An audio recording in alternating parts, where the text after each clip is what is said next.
I've been writing for, it must be nearly 20 years now. My first publication was for a Woman's Day, and it was a 5-minute fiction, and it was a piece called Desperate Measures. And I just wrote this short story. I wrote 3 and I sent them in, and one of them got published. And so I've been writing ever since then, but not to get published ever since then. Risk is about 2 teenage girls, they're best friends, and they go online and they meet a guy they both like, and one of them gets the date on Friday night. She heads off to meet him and she doesn't come home when she said she was going to, and that's where the book kicks off. It was based on, well, the inspiration came from 3 true stories where girls did meet someone online in our community, and it was just alarming to me that this was happening. I was friend of a family that it happened to, and the daughter, 14-year-old, she was going off to meet somebody and her mum found out about it.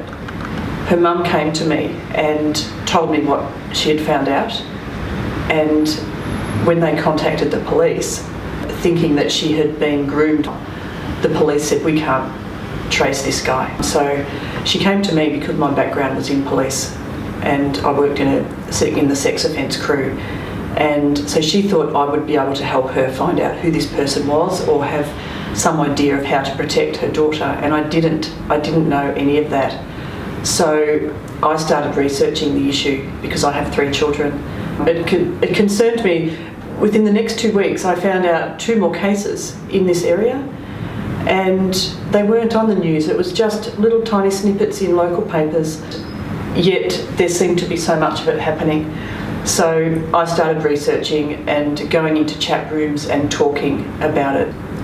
I got to this guy who was 16 years old, and I knew his dad, and he is a computer whiz, and he was telling me all about proxy boxes and how people can roam around on the internet without being traced even by police.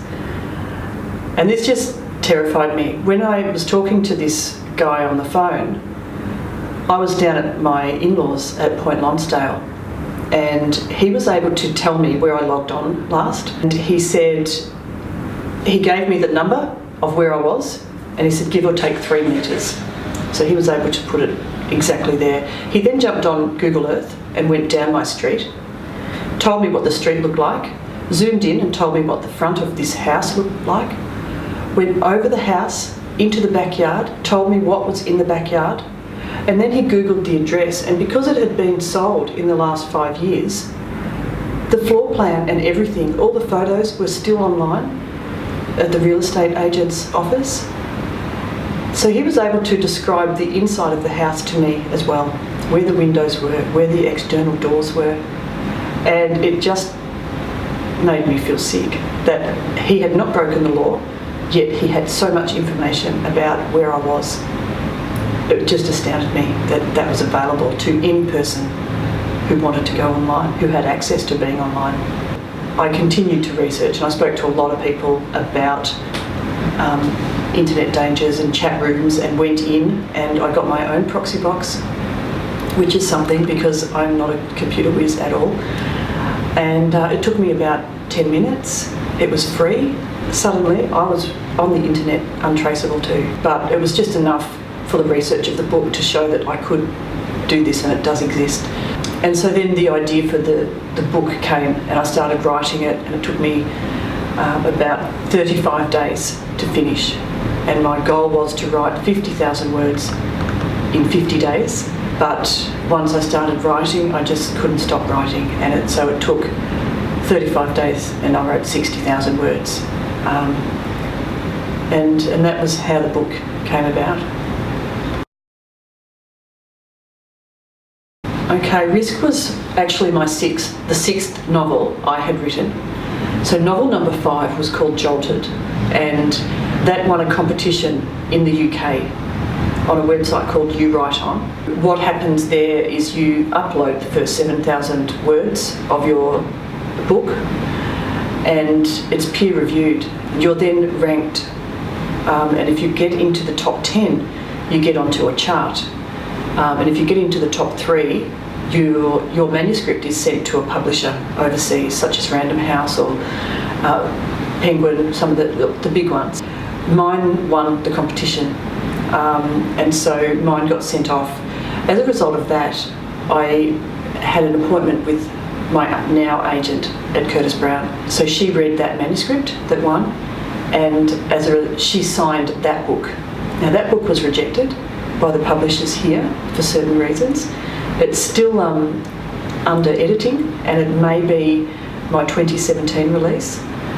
But once I sent Risk in, they just took Risk. They said it's much easier to edit. It's the book they want to publish right now. And so Risk was signed and Jolted's still sitting there. The next book is called Black, and that will be out July 1st this year. And that's just about to go overseas as well, to be presented to the publishers over there. Gosh, just keep writing. Read everything you can. Read within the genres that you love and that you're writing in. Read outside those genres. Keep writing. Get onto Twitter, and there's so much information out there. So many people you can meet that you can learn from and watch their career move. And that's how I started. Everything I have found out was through Twitter. Even my appointment with my agent, I found out that she was going to be at this certain festival and that I could apply to meet her. And that was through Twitter. And just keep writing, finish the projects you start, and then don't expect them to be the greatest draft. So do the editing as well. Courses are really important. So learn the craft and keep doing courses that are helping you at that stage. There is in that I can't go to a lot of functions. The people that I've met online, I've never met them personally, but if I was living in Melbourne, I would definitely be going to those events and getting to know these friends that I have online. But apart from that, there hasn't been any. People don't know where I live. I live out in the middle of nowhere on a rice farm. I've got internet, so as long as you've got internet, you've got a social presence. So I'm friends with people all over the world in the industry, and it says on my thing New South Wales, and so they assume I'm in Sydney. On Twitter, my Twitter handle is @Fleur Ferris. You can find me on Facebook at author Fleur Ferris. I'm on Instagram @Fleur Ferris, and I'm also on LinkedIn, and it must be just Fleur Ferris. I can't remember exactly whether there's an @ in there or anything, but I seem to be the only Fleur Ferris there. And my website is fleurferris.com. There's a Swedish school that has read my book for the last 2 years as an English text. These students, English is their third language. But they enjoyed the book, and the teacher enjoyed teaching the book because of the response of those students. And so this year it was adapted to screenplay. Now it'll be showing in March. And so I've got a small part in the play where I'm the newsreader at the end. But yeah, so it's just being made into a play over there. I've written another book that's not published, and that's for middle grade. I would love to write middle grade and young adult fiction. And so I've written a book called Bunnaloo, Hullabaloo, The Magical Discovery. And this came about from my children who go to the Bunnaloo primary school, and they believe fairies live in the grounds. And this story is handed down from the older kids to the younger kids. And so my daughters would come home with these very detailed, elaborate stories about the fairies and what the fairies do and how they move and how they get around, even down to the babies and what they're all called, and their predators, which were the silver spiders. So I wanted to create something from their childhood, something from their school that was their reality. And so I've written this story where the fairies are actually discovered at the school grounds, and the government don't actually know what to do with this information and with this new species. And it's government ground, so Commonwealth ground, so who owns them and who should be looking at this, and are they a risk, threat to our society? What do they bring to our society? And so they bring in ASIO to protect Australia and to protect the school and to find out what these little creatures are going to do. And so there it goes from there. So they send out 2 washed up detectives who they think it's going to be an easy job, but they just go into a downward spiral, and they're like the fish out of water, where they don't cope, out where there's no phone signal, and they're dealing with farmers who are multitasked. The other thing I really wanted to capture in the book is the sense of community that we have out there, and we wouldn't exist there without our neighbours, and so they are very much big characters in the book and very much a part of the book.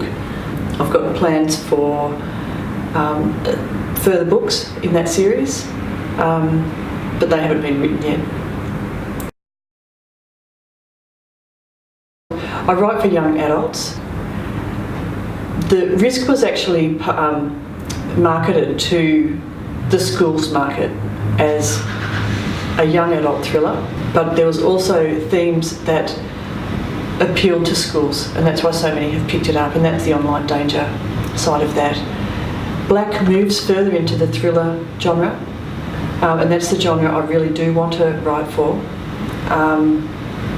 That's the genre I love to read, and so that's now where I'm being marketed into that area.